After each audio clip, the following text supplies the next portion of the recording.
The commander's voice did not rise. It did not need to. Dale Bowman had a way of delivering a verdict the way a doctor delivers a diagnosis, quietly, without performance, with the calm certainty of a man who had seen enough to stop wasting energy on drama. He looked at Kevin Lax the way a mechanic looks at an engine that is already making the wrong sound. He studied him for no more than 4 seconds. Then he said it. "You're going to miss." That was all. No elaboration. No advice attached to the end of it. Just those 4 words, and then Bowman walked away because in his world a prediction was not a conversation. It was simply a fact that had not finished happening yet. Kevin stood on the edge of the training ground in Coronado, California, with the Pacific Ocean behind him and those words in front of him. The salt air came in flat and cold. Around him, other candidates moved in tight clusters, their faces carrying the particular expression of men who had not yet understood what they had signed up for. Kevin understood. He had read everything he could find. He had prepared for 2 years. He had arrived in the best physical shape of his life, which in this place meant almost nothing, because the thing they were really testing here had no muscle attached to it. He was 23 years old. He had grown up in New Jersey, the son of a family with no military history to speak of. His father, George Lax, worked in manufacturing. His mother, Carol, was a school administrator. There were no war stories at the dinner table. There was no uncle who had served, no older brother whose uniform hung in a closet as a kind of inheritance. What there was, instead, was a television set on a Tuesday morning in September 2001, and a college dormitory room at Temple University, and a 19-year-old boy watching the smoke rise and feeling something rearrange itself inside his chest. He could not have explained it clearly at the time. He did not try.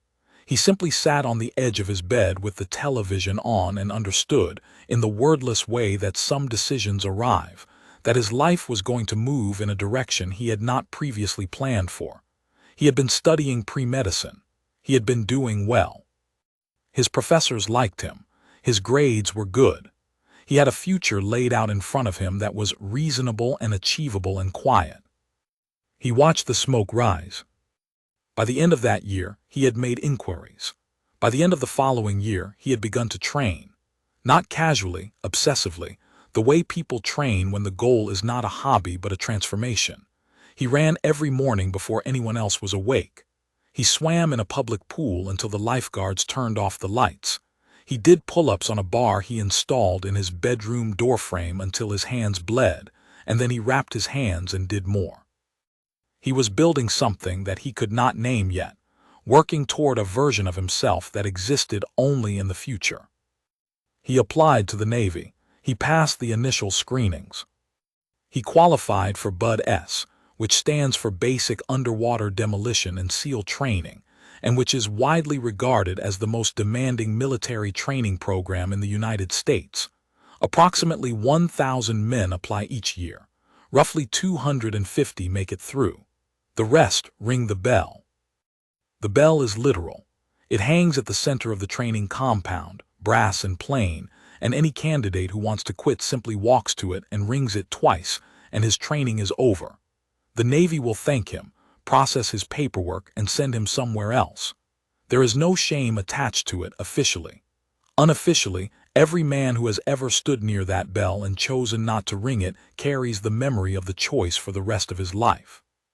Dale Bowman had watched hundreds of men ring it. He had watched men who looked like they were carved from stone ring it on day 2. He had watched former college athletes, decorated wrestlers, men with extraordinary fitness scores, ring it in the middle of the night with tears on their faces that the rain was kind enough to disguise. He had stopped being surprised by who quit and who didn't, because the body, it turned out, was a terrible predictor. The body was the cover of the book. The inside was something else entirely. He thought he could read the inside. After 18 years of this, he believed he had developed an eye for it. And when he looked at Kevin Lax, this pre-med kid from New Jersey with the civilian posture and the careful, measured way of moving, he saw the profile he had seen before. Intelligent, determined on the surface, but carrying a kind of carefulness that, in his experience, did not survive what was coming. Carefulness was the wrong equipment for Hell Week. What you needed was a different relationship with pain. Not an absence of it. Everyone felt it. Everyone suffered. The physiological reality was identical for every candidate. What you needed was a way of standing next to the pain without negotiating with it, without having a conversation with it, without, at 3 in the morning in 40-degree water, giving it the floor. Bowman did not see that in Kevin's eyes. He saw intelligence. He saw determination. He saw a young man who had worked very hard to get here and believed sincerely that hard work would carry him through. He had seen that before too. It was usually the last thing a man believed before he walked to the bell. So he said it. 4 words. A verdict without cruelty, delivered by a man who had given up softening predictions the way a surgeon gives up softening diagnoses. The kindest thing in his view was accuracy. You're going to miss.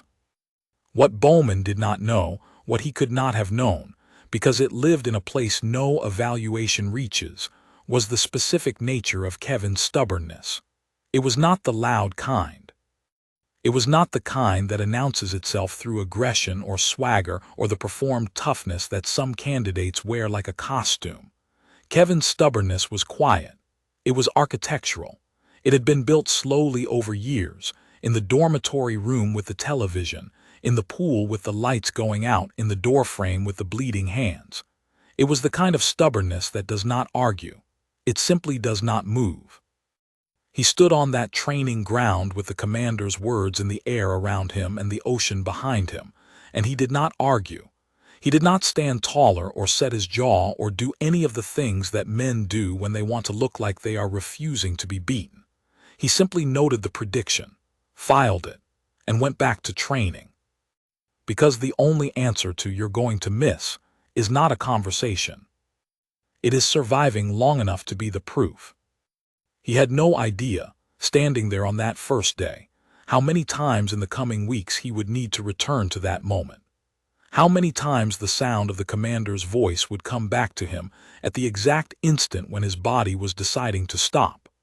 How 4 words, spoken in 30 seconds on a sunny California morning, would become the fixed point he navigated by when everything else inside him was noise. He did not know any of that yet. All he knew was that the ocean was cold. The training had begun, and somewhere behind him, the brass bell was waiting. He intended to leave it waiting. Around him, the other candidates had already begun sorting themselves into the invisible categories that the instructors would spend the next several weeks confirming. The loud ones, the quiet ones, the ones who led and the ones who followed, the ones who performed their confidence and the ones who carried theirs somewhere deeper, where it didn't require an audience. Kevin watched them without judgment. He was doing his own calculation not about them, but about himself. About what he had, what he lacked, and what he was going to have to find in the days ahead. He was honest with himself. That was perhaps the most useful thing about him that Bowman had failed to read. Kevin Lax did not lie to himself about his limitations. He knew he was not the fastest man in the group. He knew there were candidates here who had been preparing for this specific program since they were teenagers, who had military fathers and older brothers who had walked this same ground, who carried an inherited map of this territory. He had none of that. What he had was 2 years of obsessive preparation, and a reason that had not weakened with time. The smoke above the towers, the rearrangement in his chest, the wordless decision made in a dormitory room by a 19-year-old boy who did not yet know what he was deciding toward, only that he was deciding. He had that. He intended to see how far it would carry him.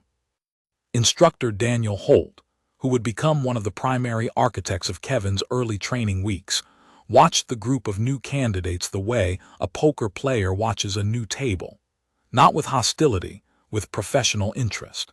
He had seen 412 candidates come through this compound over his career, and he had a theory, which he shared with no one because it was not the kind of theory that fits into any official training philosophy.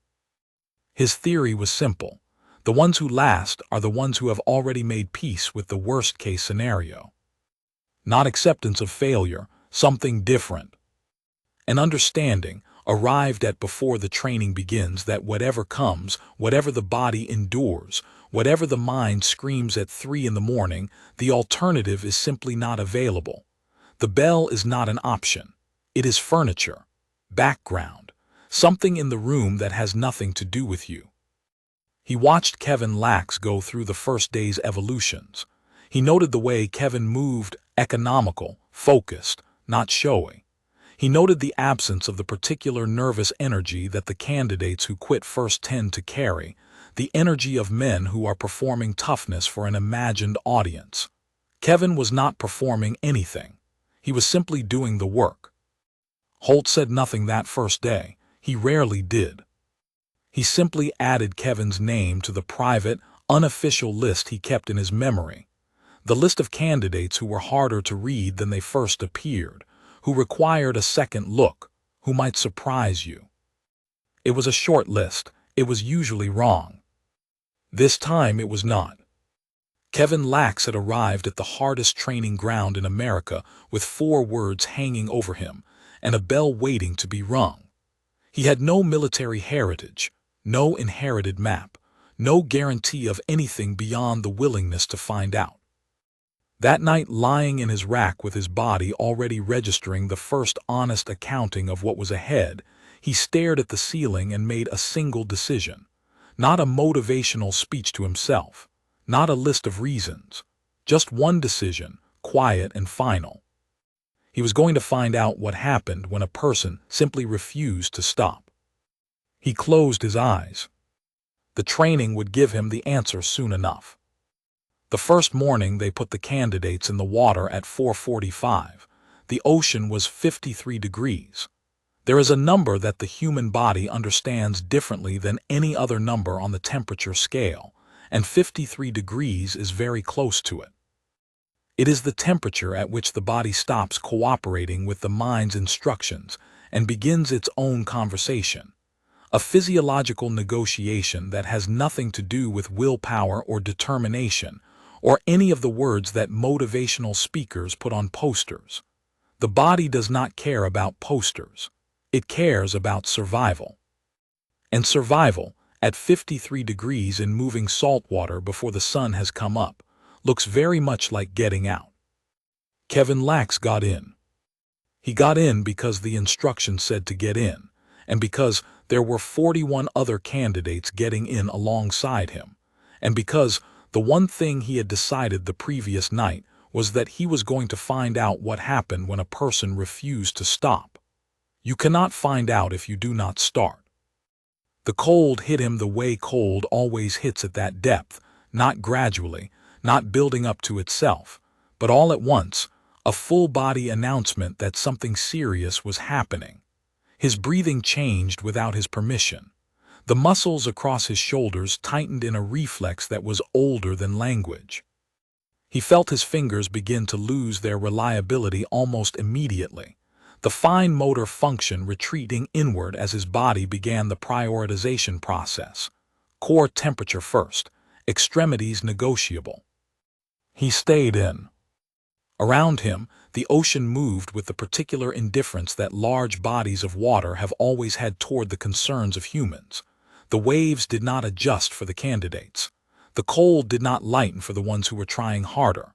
The training environment's most important lesson was embedded in this fact. Nature does not grade on effort. Nature grades on outcome. Either you stayed in the water until they told you to get out, or you didn't. Kevin stayed in. That first week was not Hell Week. That was still coming, a promise that hung over every evolution like a weather forecast that never changes. The first week was something else, an introduction, an orientation to discomfort, a series of carefully constructed situations designed not to break the candidates, not yet, but to teach them, in the most direct language available, what was actually being tested here. It was not strength. Every man in the group was strong. Strength was the admission ticket, not the degree. What was being tested was the gap between the body's experience and the mind's response to that experience. Could a man feel the worst that his body had ever felt and choose in that feeling to continue, not because the feeling had decreased, not because it had become manageable, but simply because he had decided, ahead of time and unconditionally, that continuance was not a question. Instructor Holt ran those first evolutions with a methodical intensity that Kevin came to respect despite himself. Holt was not a man who performed cruelty. He was a man who understood that the only way to give a candidate an honest education was to make the experience real. Anything less was a disservice. If a SEAL medic was going to be responsible for the life of another human being in the worst possible circumstances, he needed to have already discovered his own bottom. He needed to know what lived at the very end of his resources, because that was where the job would eventually take him, and the first time he found that place could not be the first time he had ever been there. Kevin learned this not through any speech but through the work itself, through the runs that began before light and ended after it, through the log carries, the telephone pole-sized logs that 6 candidates lifted and pressed and carried for miles, the weight distributed unevenly no matter how you arranged yourself, the shoulder bruising into something permanent within the first 3 days. Through the obstacle course, which was not designed for the pleasure of completion but for the education of failure, the moment when the arms give out on the rope, when the legs stop responding on the wall, when the gap between what you intended and what your body delivers becomes honest and undeniable. He failed things. He failed the obstacle course twice in the first week. He was slower than many of the other candidates on the runs. In the water, where some of the men moved with the ease of people who had spent their whole lives swimming in the ocean, Kevin worked harder for every meter. He was not the natural. He was never going to be the natural. What he was consistent. Not in the showy way, not in the way that gets noticed in the first week when the instructors are still learning names. Consistent in the quiet way, present for every evolution, never half-committed, never spending the first half of an effort watching to see how the other candidates were doing before deciding how much to give. Kevin Lax came to every single thing they asked of him with the same amount, all of it. Holt noticed. He noticed because it was unusual. Most candidates, even the excellent ones, had a rhythm. They pushed hard when they felt they were being watched. They recovered when they thought the attention was elsewhere. This was human and understandable and almost universal. Kevin did not seem to operate this way. His performance did not fluctuate with the audience. He appeared to have no audience in mind. This, Holt knew, was a rare and important thing. He still said nothing. You do not compliment candidates in the first week. The first week is not for compliments. By day 5, the group had already lost 7 men. 2 had rung the bell on day 2, their bodies unable to maintain core temperature during the extended water evolutions. 3 had dropped with injuries, 1 a shoulder separation, 1 a stress fracture in the foot that became impossible to hide after the 3rd consecutive morning run. 2 had simply made the decision, quietly and without drama, that this was not the life they were choosing after all. They had walked to the bell in the same way a person closes a book they have decided not to finish, and the training had continued around their absence like water closing over a stone. Kevin watched each departure. He did not allow himself to feel superior. That was a trap, and he was smart enough to know it. A man who quit on day 2 had still done something harder than almost anyone outside this compound would ever attempt. The departure was not a verdict on their character. It was simply information about the match between a specific life and a specific calling. He was still looking for information about his own match. The nights were the hardest part, not the physical rest. The body was grateful for any horizontal time it could get. But the hours between lying down and sleep arriving were occupied by the mind doing its honest accounting.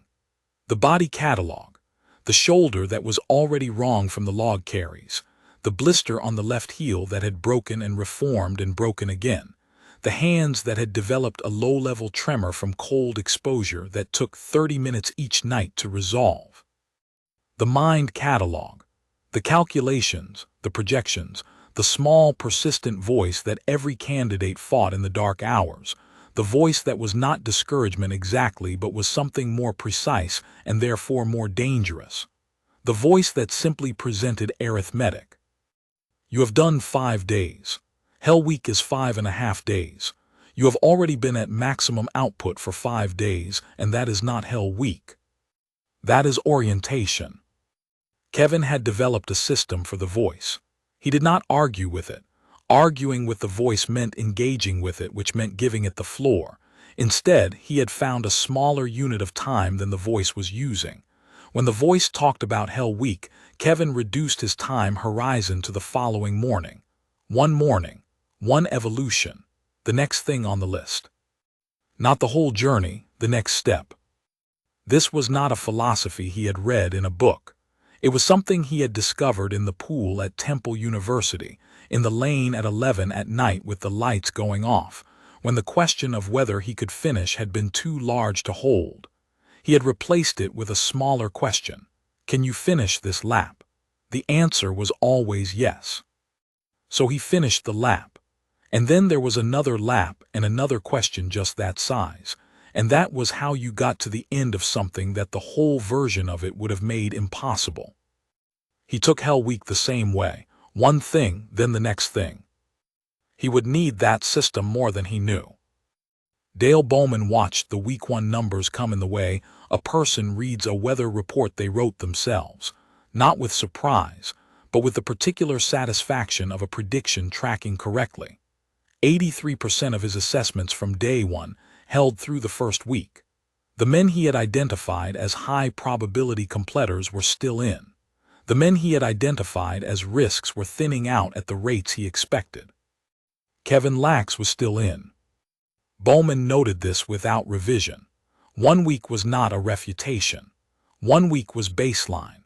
The real test was coming, and it was coming in the particular form that had ended more careers, shattered more certainties, and humbled more confident bodies than any other single training evolution in military history. It had a simple name and a simple structure, and there was nothing simple about what it did to a person. It was called Hell Week. And it began, as all the worst things do, in the dark. Hell Week is not an event. It is a state of being that the body enters and cannot exit by any voluntary means except the bell. It begins on a Sunday night. The trainees assembled, the instructors positioned, a silence preceding it that every candidate described afterward as the loudest silence they had ever heard.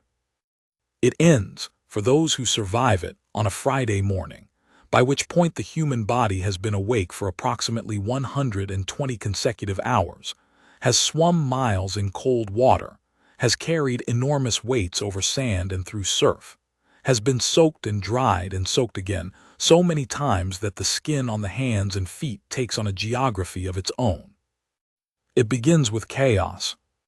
Before the first evolution is announced, the instructors initiate something they call breakout, a controlled, choreographed introduction to the state that Hell Week requires. Noise, water, confusion, physical demand, all arriving simultaneously.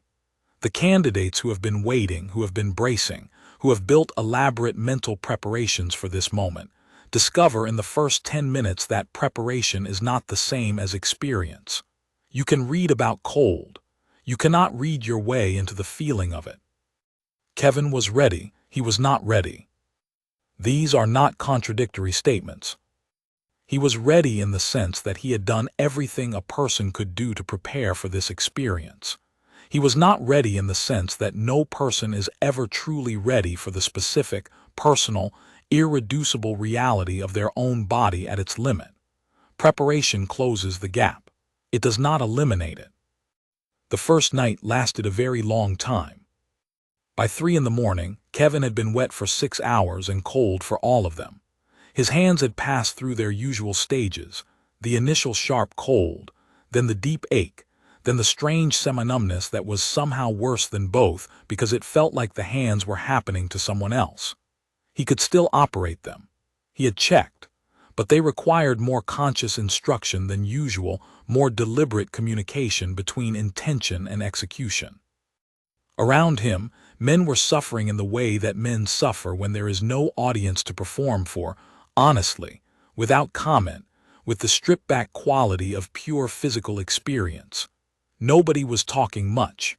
The cold had compressed everyone's communication down to the minimum required for function. Then, somewhere around hour 8, a candidate 3 positions to Kevin's left rang the bell. It was Aaron Fitch, 24 years old, former Division I wrestler, the candidate who had run the fastest mile in the group during the first week's physical assessments. Kevin had watched Aaron for the first week the way you watch someone who is clearly ahead of you, not with resentment, but with something closer to study. Aaron moved like the training had been designed for his body specifically. He was exactly the physical profile that Bowman trusted. Aaron walked to the bell at 3:14 in the morning, and the 2 clear rings it made carried across the training ground in a way that Kevin felt somewhere below his ears. It was not the sound of defeat. It was the sound of a decision. A private, final, completely personal decision made in the dark. Kevin did not move toward the bell. He stood in the water, in the cold, in the dark, and he did something that he could not have described to anyone at the time, but that he understood, in the way you understand things that happen in your body before they happen in your mind. He let Aaron's decision be Aaron's decision. He did not absorb it as evidence about his own situation. He did not extract from it any information about what he should or shouldn't do. He reduced his time horizon to the next 10 minutes. In the next 10 minutes, he was going to stay in the water. That was the only decision available. 3 more candidates rang the bell before dawn. By the time the sun came up on the first full day of Hell Week, the group had thinned in a way that altered the physical geometry of every evolution. There were fewer shoulders to share the log carries, fewer bodies for the boat crews. The work per person had increased in proportion to the departures, which was the training's particular mathematics. The less people there were, the more each remaining person had to carry, which produced more departures, which distributed the weight again. Kevin carried more. He did not speak about his shoulder, which had moved from wrong to seriously wrong sometime around hour 15. He had a system for this too, not denial, which is fragile and eventually breaks, but compartmentalization, which is different. The shoulder existed. The shoulder was communicating. He acknowledged the communication and filed it and returned his attention to the evolution in front of him. The shoulder could have the floor later. Right now, the floor belonged to the work. Instructor Holt watched Kevin through the first day of Hell Week with the attention of a man updating a hypothesis. His private list of candidates who required a second look had now been reduced to 4 names. Kevin Lax was still on it, but Hell Week had many more hours in front of it, and the first day was only the opening paragraph. The story was a long way from being finished. Somewhere behind all of them, the brass bell waited in the growing light of a California morning, patient and indifferent, as it had always been. By the 3rd day of Hell Week, Kevin Lax had stopped sleeping in the traditional sense and had begun the strange half-life that extreme sleep deprivation produces in the human brain. It is not sleep. It is not wakefulness. It is something between them, a state that has no good name in ordinary language because ordinary life does not generally produce it. The mind begins to show its seams. Images arrive without invitation, fragments of the dormitory room at Temple University, his mother's voice in no particular context, the door frame in his bedroom with the pull-up bar, the bars of it cool against his palms. None of these images announced themselves or asked permission. They simply appeared and departed like weather. He learned to work inside this state. This was, in retrospect, one of the most important things that Hell Week taught him, not the physical management, but the cognitive one. The ability to perform under conditions where the instrument you were using to think was not functioning at its normal specification. He was making decisions, executing instructions, communicating with teammates, and managing a level of physical demand that under normal circumstances would have required full cognitive resources. He was doing all of this with a brain that was operating on a fraction of its usual capacity. And he was keeping up. Not at the front of the pack. He was never going to be at the front of the pack, and he had made peace with that in the first week. But he was keeping up, which in the specific language of Hell Week meant something precise. He was not the one slowing the evolution down, not the one whose failure was becoming his team's failure, not the one the instructors were watching for different reasons than the others. His teammate Gary Webb had noticed this about Kevin on day 2, and had mentioned it to him in the brief interval between one evolution and the next, in the way that men communicate important things when time is short, directly and without decoration. "You don't look like you're going to quit," Gary said. Kevin did not answer, not because he was being unfriendly, but because conserving everything including words had become automatic by day 2. Gary, who had grown up in Oregon and had 3 years of competitive swimming behind him, and had been underwater longer than Kevin in aggregate before they ever arrived at Coronado, was his own kind of person. He was cheerful in Hell Week in a way that should have been impossible and was, Kevin believed, actually a form of discipline rather than genuine good feeling. Gary had decided that he was going to be cheerful because the alternative was not cheerful, and he was going to be here regardless, so he might as well choose. It was a form of the same logic Kevin had applied to his own situation, arrived at from a different direction. The two of them shared a boat crew with 4 other candidates, which meant they spent the water evolutions and the boat races, and the paddle runs in each other's company with a frequency that produced, by day 3, something that was not quite friendship yet, but was the material from which friendship is made. Trust arrived before warmth. In Hell Week, trust was sufficient.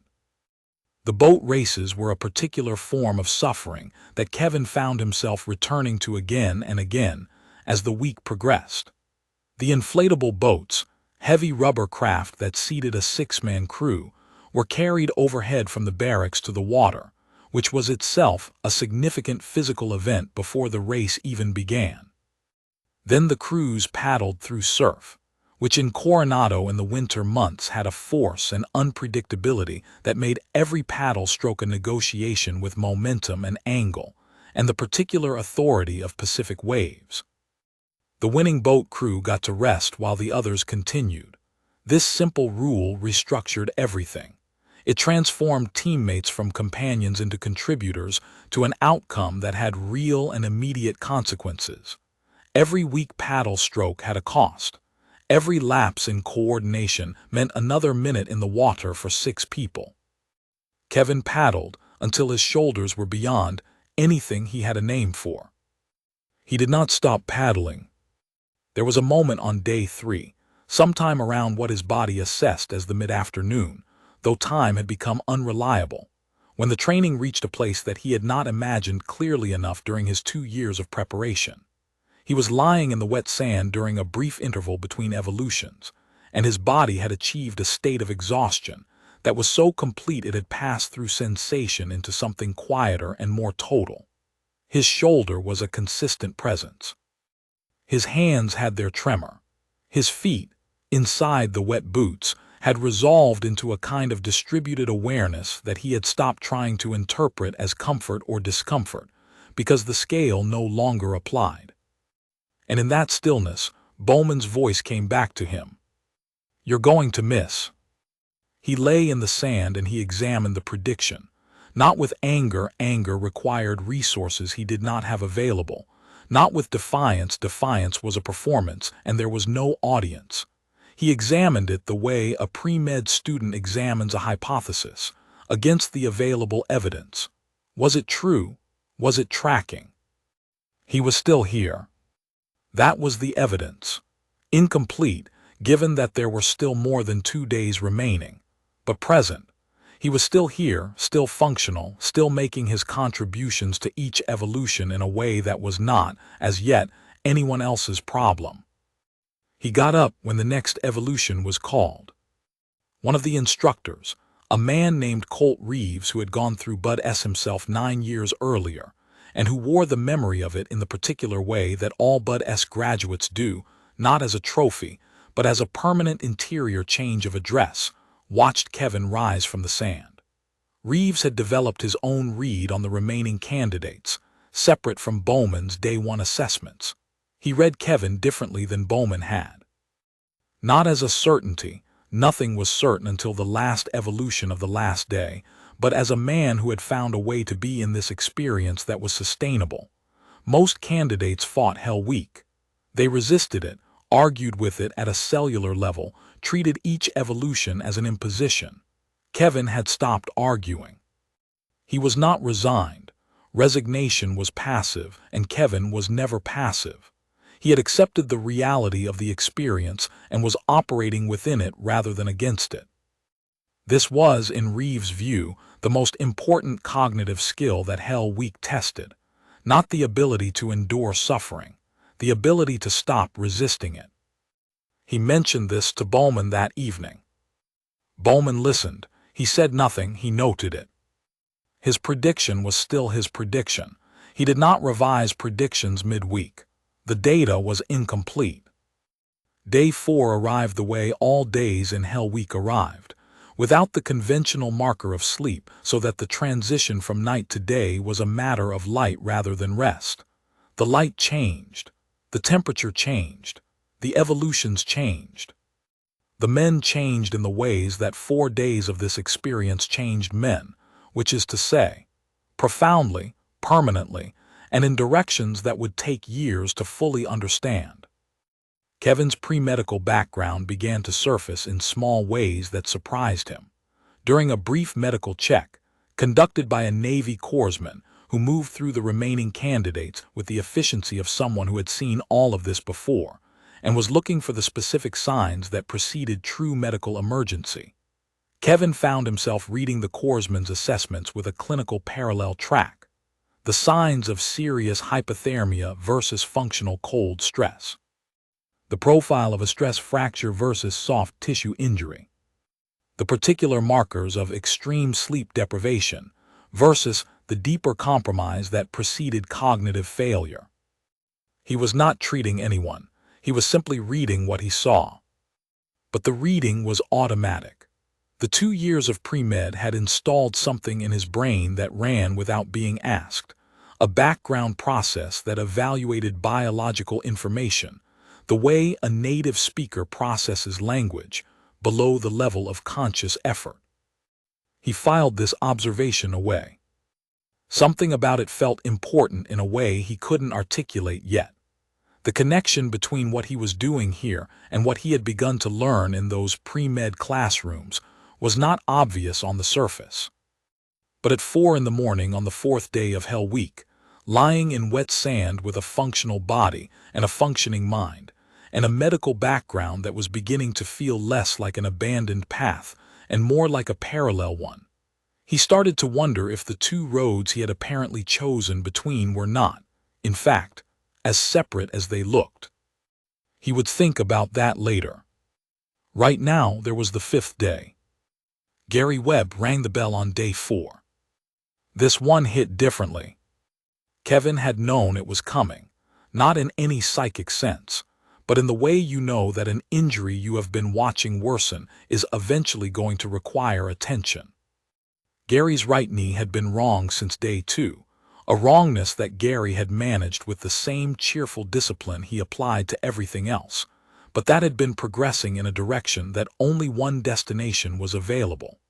The medical staff pulled him aside at hour 89 and delivered the news that was also the end of his attempt.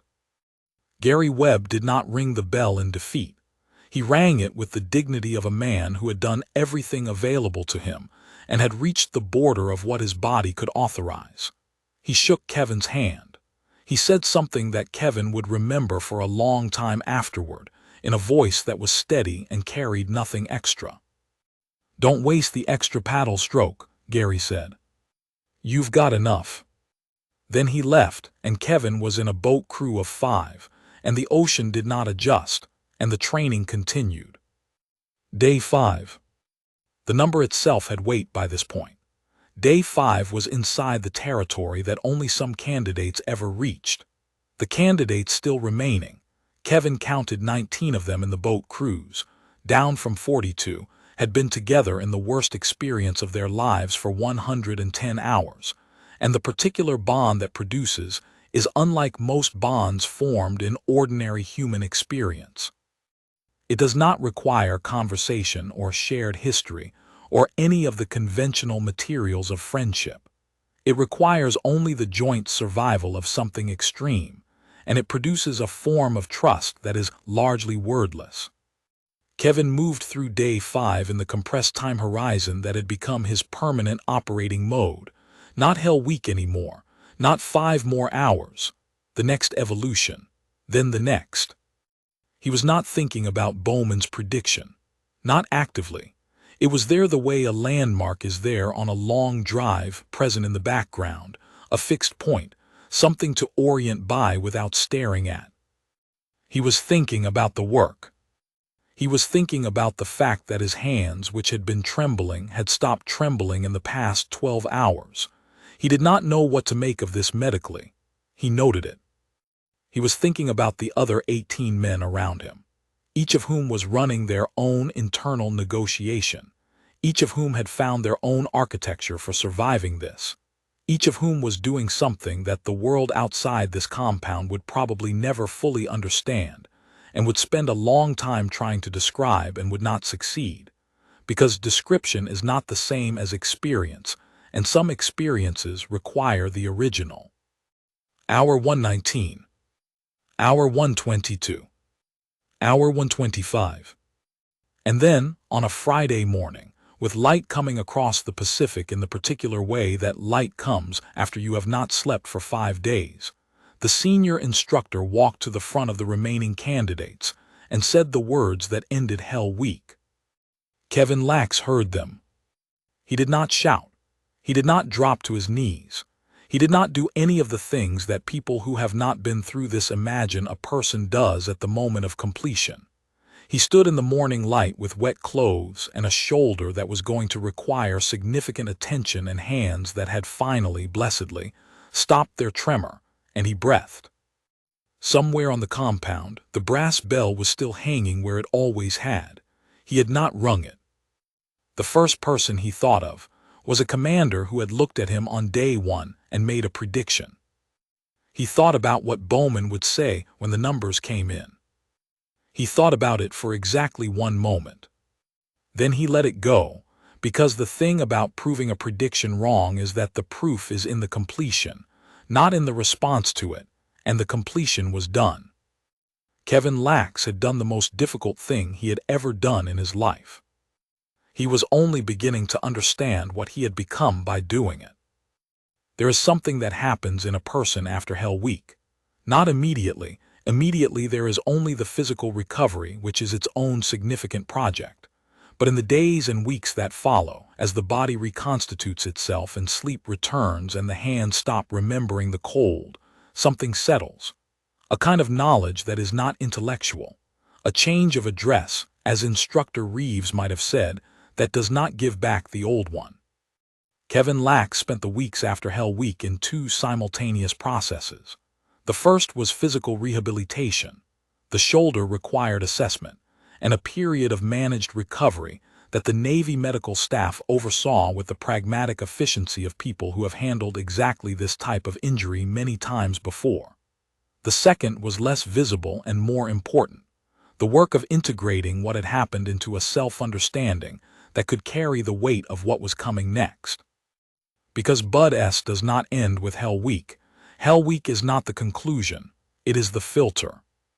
What follows Hell Week is more training, more demanding in certain ways because it is more specific. The candidates who remain are now being shaped for a particular purpose, not merely sorted for general durability.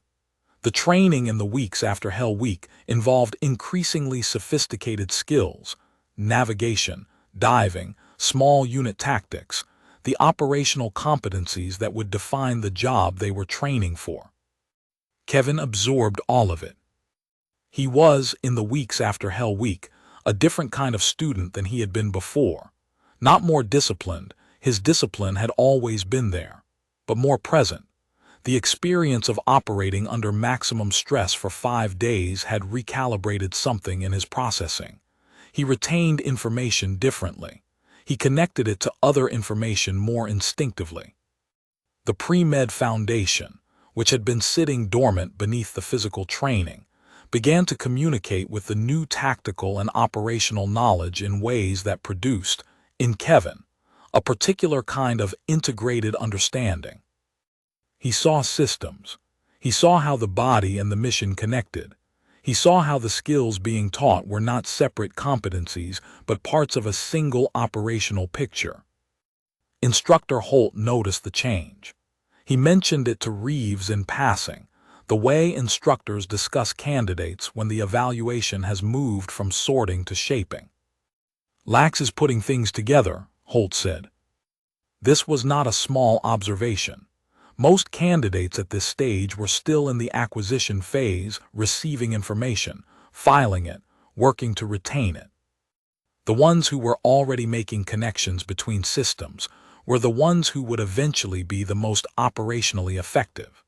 They were the ones who, in the field, did not just know what to do but understood why, and could therefore adapt when the situation was not the one they had trained for. The field is never the one you trained for. Not exactly. Kevin graduated from Bud S on a morning in late autumn, with the Pacific behind him and the trident pinned to his uniform and Dale Bowman somewhere in the General Assembly of Staff and Instructors, who observed the ceremony with the particular attention of people who had invested in the outcome.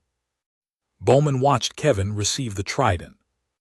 He said nothing at that moment, not to Kevin, not to anyone nearby. He filed what he observed the way he filed all observations, without hurry, without performance, with the careful accuracy that his professional conscience required. His prediction had been wrong. He would not forget this. The trident was not the end of the story, either. It was the end of one chapter and the beginning of a more specific one. Kevin Lax's path forward was going to be shaped by a decision that he had not yet formally made, but had been moving toward for years, since the dormitory room at Temple, since the pool at midnight, since the conversations with himself in the quiet of his first deployment prep about what, specifically, he was going to do with the particular combination of skills and understanding and medical background that he carried. He was going to become a SEAL medic. The formal designation in the Special Operations structure is 18 Delta. The training pipeline for this path runs through the Special Operations Combat Medic course, which is roughly a year of additional education that produces, in the people who complete it, a medical capability that is difficult to categorize because it lives in a space between the military and the clinical that most professional categories do not acknowledge as a single territory. A SEAL medic is expected to provide medical care in environments where medical care is not normally provided, not in a clinic, not in a hospital. In the field in austere conditions, with whatever is available and whatever time permits, to a colleague who has been injured in a way that the location and the circumstances have made dramatically worse. The medic does not have the luxury of the controlled environment. The medic has the casualty, the kit, and the moment. This was, Kevin understood immediately when the role was explained to him, the exact intersection of everything he had been accumulating since he was 19 years old. The pre-med training, the physiological education of Hell Week, the operational understanding of what soldiers needed in order to continue functioning after injury. He had been building toward this specific role the way a river builds toward the sea, not by design exactly, but by the natural direction of accumulated momentum. He applied for the 18 Delta pipeline. He was accepted. The training was different from Bud S in its demands but equivalent in its expectations. Where Bud S had tested the body and used that test to reveal the mind, the 18 Delta pipeline tested the mind and used the mind to save the body. Kevin studied pharmacology. He studied wound ballistics, the physics of how various types of projectile interact with human tissue, and what the patterns of injury reveal about the mechanism of wounding, and what that information tells the treating medic about the sequence of interventions required. He studied hemorrhage control, which is among the most critical skills in battlefield medicine, because bleeding is the leading cause of preventable death in combat, and the medic is the one person positioned to address it in the first minutes after injury. He studied and he retained and he connected. His instructor in the early weeks of the pipeline was a man named Owen Clark, a former SEAL medic himself who had spent 6 years in operational roles before transitioning to instruction, with the particular motivation of people who have seen what inadequate medical training costs in the field. Owen was not the kind of instructor who performed authority. He was the kind who embodied competence, which is a different and more effective thing. When he explained a procedure, you understood not just the how but the why, because he had been in the field when the why had mattered at the level of a person's life. Kevin learned from Owen the way he had wanted to learn from medical school, with the real stakes present, with the application of the knowledge attached to the knowledge itself, with the context of consequence rather than the context of examination.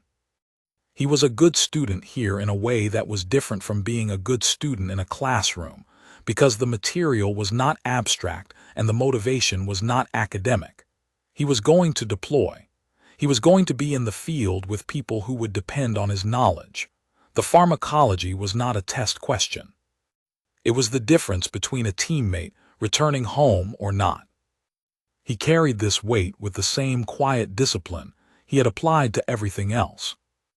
By the end of the pipeline, Owen Clark had formed a view of Kevin Lax that he expressed to the program coordinator with the precision of someone who does not give compliments lightly.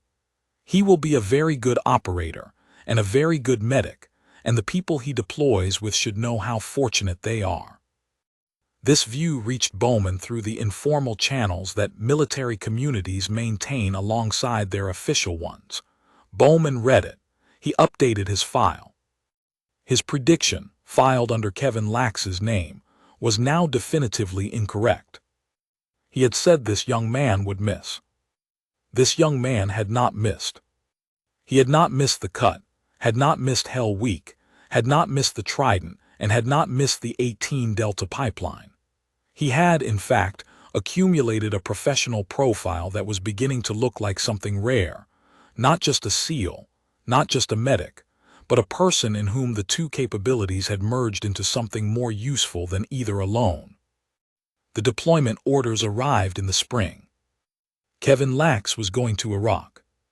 He packed his kit with the specificity of a person who had spent a year learning exactly what belonged in it and why.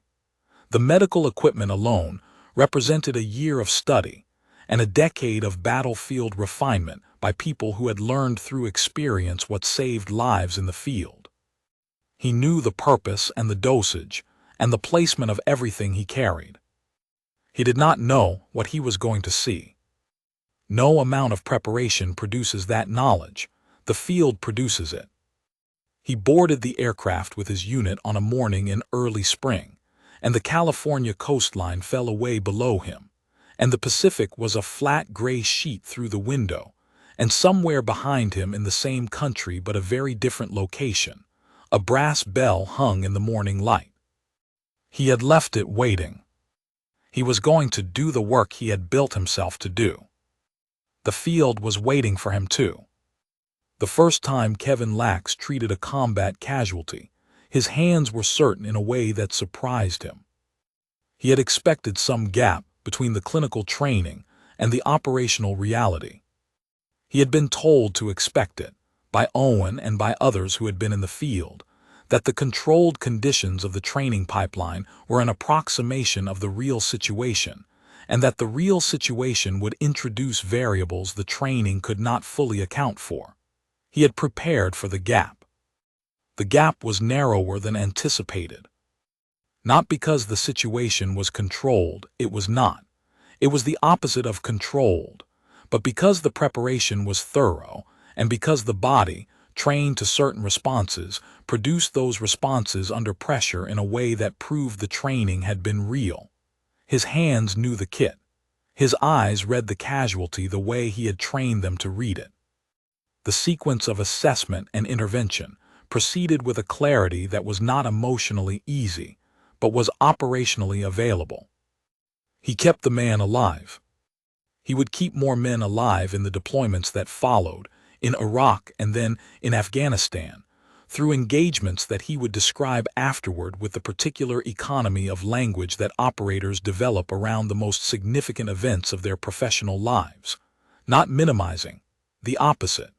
The economy was a form of respect for the weight of it. Some things are made smaller by too many words. His teammates trusted him in the specific way that combat trust works, which is different from every other kind of trust in human experience. It is not based on affection, though affection might accompany it. It is not based on history, though history informs it. It is based on a single verified fact. This person will perform when it matters. Not might perform, will perform. The team had watched Kevin perform, and the trust was the conclusion of that observation. He was not someone who talked about it. He talked about the work. He talked about the medicine. During the intervals between operations, he reviewed cases in his head the way a musician reviews a performance, not self-critically, but analytically. What had been optimal? What could have been better? What the next situation might require that the last one hadn't. He was continuously revising his own competence, which is the behavior of a person who takes the responsibility of their role seriously enough to never consider it finished. Dale Bowman had moved into a different phase of his career by the time Kevin's deployment record was building in the way it built.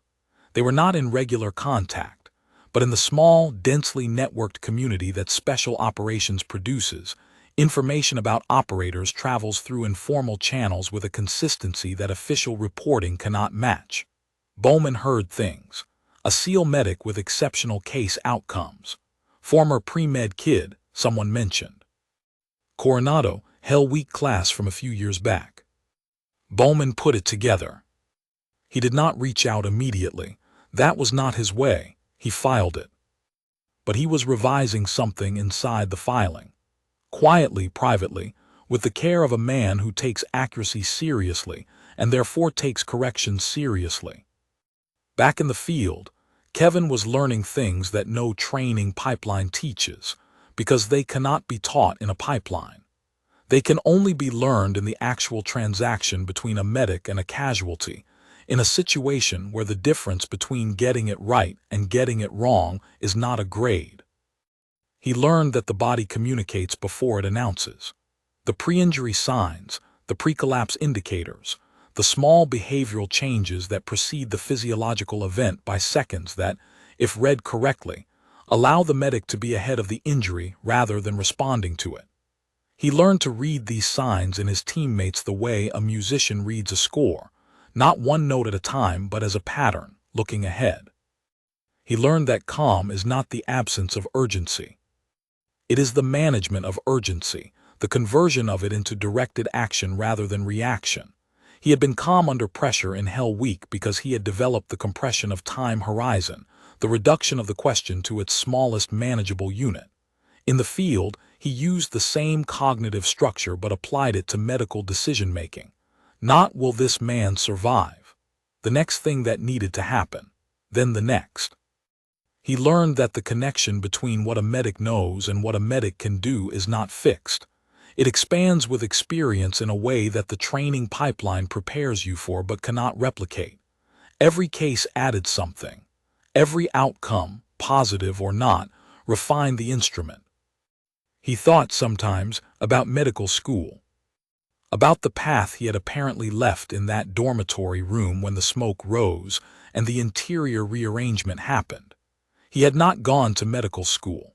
He had gone here instead, to this particular intersection of the clinical and the operational, and it had made him something that medical school alone would not have made him. But the pre-med training had not been abandoned. It had been waiting. It had been running as the background process during Bud S, during Hell Week, during the 18 Delta pipeline, during the deployments. The anatomy, the physiology, the foundational clinical knowledge, all of it had been integrating with the operational experience all along, producing a depth of medical understanding that was unusual in the special operations context, and that expressed itself most clearly in the cases that were not straightforward. The complicated cases, the ones where the injury was not the obvious kind, where the presentation was atypical, where a more superficial medical background would have treated the apparent problem and missed the underlying one. Kevin found these cases and read them correctly with a frequency that his teammates noticed without necessarily understanding why. His unit's medic before him had been good. Kevin was a different category of good. Toward the end of his second deployment, he began to think seriously about what came next. The military career had a natural shape, and he was moving through it with the clarity of someone who had always known what direction he was pointed. But the pre-medical background was talking to him again, in the way it had in Hell Week during the corpsman's medical checks, in the way it had during every operationally complex case he had managed in the field. He had been a pre-med student who became a SEAL. He was now a SEAL who had never stopped being a pre-med student. He began to research the application process for medical school. This was not a retreat from the military career. It was an extension of the logic he had been following since the dormitory room at Temple University. He had gone toward the hardest thing available because that was what the interior rearrangement had asked of him. Medical school, for a person who had been through what Kevin had been through, was not the same hard thing it had been at 22. But it was the next right move, the next step in the direction of what he had been building all along. A doctor who had been a SEAL medic would bring to the clinical environment something that no conventional medical education alone could produce: the field experience, the understanding of how the body fails under maximum stress, the ability to maintain clinical judgment when the environment is working against you. These were not abstract assets. He applied to New York University School of Medicine. His application was, by any conventional measure, unusual. SEAL service, 18 Delta certification, multiple combat deployments, case documentation that read more like a clinical record than a military resume. The admissions committee, encountering it, would have to make a decision about what they were looking at. They admitted him. He left the field for a classroom, which was not so different from leaving the pre-med track for the training ground, in this sense. He was once again doing the thing that the full trajectory of his life had been pointing toward, and the apparent contradiction between the two worlds, the military and the medical, continued to dissolve the more he entered into the space where they met. He thought about what Gary Webb had said on day 4 of Hell Week, with his knee finished and his attempt over in the last moment before he rang the bell. Don't waste the extra paddle stroke, you've got enough. He had enough. He had always had enough. The paddle strokes were adding up in a direction that Gary had seen before Kevin had, in that brief, clear-eyed moment of a man who has nothing left to manage except honesty. He went to medical school with the same quiet discipline he had brought to everything else. The brass bell was a very long way behind him now. What was ahead was still being built. Dale Bowman did not attend Kevin Lax's medical school graduation. They were not that kind of connection. They were the kind of connection that military careers produce: professional, asymmetric, defined by the specific context in which it had formed. A commander and a candidate, an assessor and the assessed, a prediction and the person who outlasted it. But Bowman heard about the graduation through the same informal channels that had been carrying information about Kevin for years. He heard about the book, too, the memoir that Kevin co-wrote about his time as a SEAL, the one that put his story in front of a civilian audience that had no previous frame of reference for what a SEAL medic did in the field or how a person became one. Bowman read it. He read it the way he read everything, carefully, without sentimentality, with attention to accuracy. And as he read it, he did something that he had been doing slowly and in private since the training ground at Coronado, on the day he watched Kevin Lax receive the trident. He finished revising his prediction. This is not a small thing in the life of a man like Bowman. His predictions were not casual opinions. They were professional assessments made by an expert with nearly 2 decades of evidence behind him. The revision was not an admission of incompetence. It was evidence of intellectual integrity. He had been wrong. He knew exactly where the error had occurred. In the evaluation of the one variable that external assessment cannot reach, the unreachable interior, the specific texture of a particular person's refusal. He reached out to Kevin. The conversation was not long. Neither of them were men who used words as decorative material. Bowman said what he had to say with the same directness he had used on day one, which was the only register he had ever operated in. He had been wrong. He had told Kevin he would miss, and Kevin had not missed. The assessment had been built on incomplete information, specifically on the information that cannot be gathered from posture and background and the external evidence of preparation. Kevin received this with the same quiet he had always carried. He did not use the moment to settle anything. There was nothing to settle. Bowman had not been cruel on day one.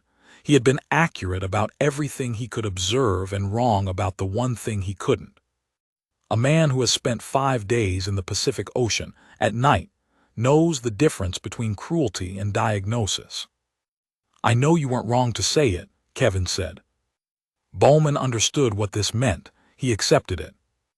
It was the fullest version of what that conversation had always been going to be.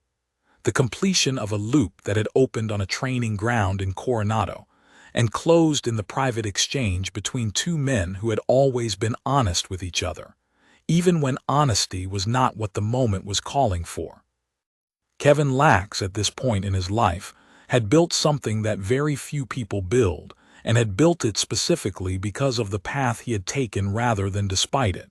He was a physician, a published author, a SEAL veteran with a combat medical record that represented the real-world proof of everything he had learned and integrated over the years between the dormitory room and the hospital.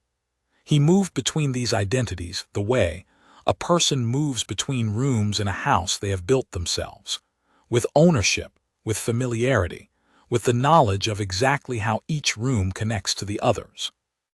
The book reached a wide audience, partly because the story it told was remarkable, and partly because it was told with the same economy and precision that Kevin had applied to everything else. People who had no connection to the military read it. People who had no connection to medicine read it. They read it because it was, underneath all the specific content of its setting, a story about a more universal experience. The experience of being told that you are going to fall short, and of deciding, without argument or announcement, to find out whether the prediction is correct. Most people have had a version of that experience. The teacher who said the goal was too ambitious. The coach who cut the player from the team. The interviewer who declined to move forward. The system that sorted a person into a category and assigned them a probability and moved on to the next candidate.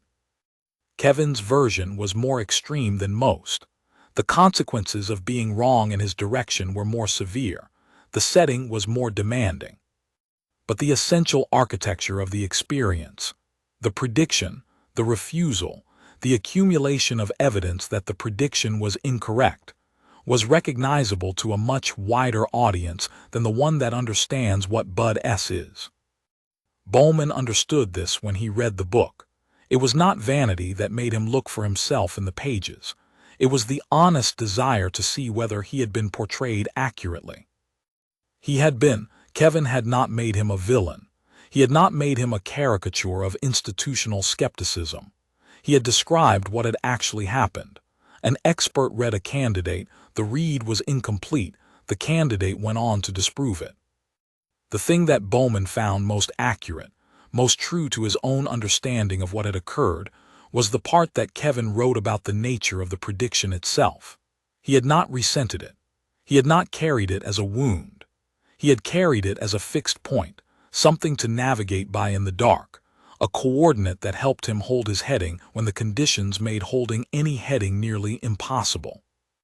A prediction you intend to disprove is a gift, if you know how to carry it. Not everyone does. Kevin had known how to carry it from the day it was delivered, which was itself a form of the interior quality that Bowman had failed to read on day one. The ability to take a piece of information that could have been demoralizing and convert it, quietly and without performance, into fuel. This is not a skill that people are taught. It is a tendency that some people have and others don't, and it expresses itself differently in different people, and it is essentially invisible from the outside. It had been invisible to Bowman. He did not expect to forgive himself for this, exactly, because forgiveness was not the framework. He expected to carry the lesson with the same professional care he applied to everything. The lesson was specific. The most important variable in any human assessment is the one you cannot see, and the inability to see it is not a flaw in your method. It is a flaw in the nature of assessment itself. All assessment operates on visible data. The decisive variable in the cases that matter most is not visible. This lesson had a name in every tradition that had ever tried to account for it. In the plainest language, you cannot see inside a person. You can observe the surface with great sophistication. You can build instruments of measurement that capture more and more of the external evidence. You can study thousands of cases and develop an intuition that is better than most people's. And then a kid from New Jersey gets in the water at 53 degrees and stays in, and the prediction sits quietly on its shelf and waits to be proven wrong. Kevin Lax did not live the rest of his life as the story of a proved prediction. He lived it as the continuation of the same direction he had been pointed in since the dormitory room at Temple University, toward the hardest available version of the thing he had decided to do, with the quiet discipline that he had always carried, without performance or announcement, because the only audience that had ever mattered to him was the work itself. He practiced medicine. He continued to advocate for the specific intersection of military and medical training that his own career represented, the belief that the clinical and the operational were not separate territories, and that the people who lived in both were capable of contributions that neither territory alone could produce. He talked to candidates, not often and not with the tone of a person who has a sermon to deliver, but when the conversations arose, and when they felt honest, he said what was true. The bell was always going to be there. That was not the question. The question was always whether you had a reason that was bigger than the bell, and whether that reason would still be bigger at 3 in the morning in the water when there was no audience and no applause, and no one to see what you chose. He had found his reason in a dormitory room on a September morning, in the smoke above 2 towers, in the wordless interior rearrangement of a 19-year-old who did not yet know what he was deciding toward. He had carried it through cold water and log carries, and the tremor in his hands, and the shoulder that was wrong from day 3, and the 5 days that ended on a Friday morning with light coming across the Pacific. He had carried it through Iraq and Afghanistan, and the cases that kept men alive who should not have been alive. He had carried it into the classroom at New York University, and through the boards and into the clinic, and into the book, and into every conversation he had with every person who asked him how it was done. And in all of that, in the whole long arc from the dormitory room to the medical degree, from the bell he never rang to the trident he earned, from the prediction that said he would fall short to the life that proved otherwise, The most instructive moment was not the trident ceremony or the combat cases or the graduation. It was the moment when Dale Bowman looked at a young man he had dismissed and said, quietly and directly and without decoration, that he had been wrong. Because that moment contained something that the young man's achievement alone did not contain. It contained the acknowledgement that the most important thing about any person cannot be assessed. It can only be witnessed, after the fact, by the people who were there when the person decided what they were made of and acted on the decision. Bowman had been there. He had seen it. And in saying he was wrong, he had completed the story that began with a prediction, not by taking anything away from Kevin's achievement, but by adding to it the one thing no achievement can provide for itself. A witness. The bell never rang. The story was true. And the most unthinkable thing that happened was not the survival of Hell Week, or the trident, or the combat cases, or the medical degree. It was that a man who spent his career being right about everything he could see looked at what he had missed and said so. That, in the end, was the part worth carrying.